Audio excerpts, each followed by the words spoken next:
Siz hozir ham bolta yoki arra yordamida o'tin va daraxtlarni kesyapsizmi?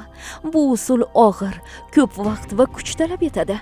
Issiq kunlarda cho'g'li arralardan foydalanish xavfi yuqori, og'ir va ishlatishda noqulay. Bugungi ushbu 12 tyumli elektr arra siz uchun foydali bo'ladi.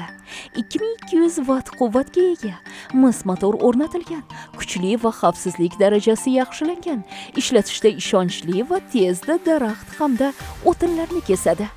Zanjiri mustahkam materialdan tayyorlangan, oson uzilib ketmaydi, turli xil ehtiyojlarga mos keladi. Daraxt shoxlari, o'tin, taxta materiallarini kesish mumkin. Narxi atiga 329 ming so'm.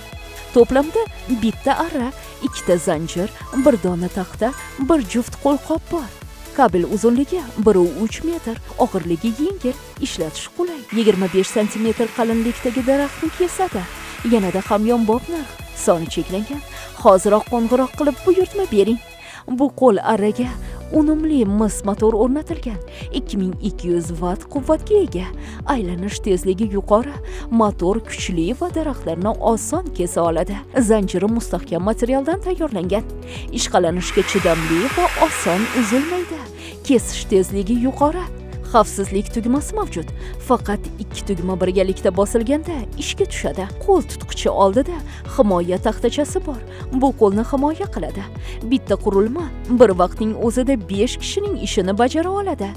Daraxt, o'tin, novda kesish va yog'och o'ymakorligi kabi ishlarni yengil bajarish mumkin. Narxi atiga 329 ming so'm. Daraxt, o'tin yoki yog'och bilan ishlaganda undan foydalanish mumkin. Vaqt va kuchni tejashga yordam beradi. Yanada hamyonbop narx, soni cheklangan. Hoziroq qo'ng'iroq qilib buyurtma bering.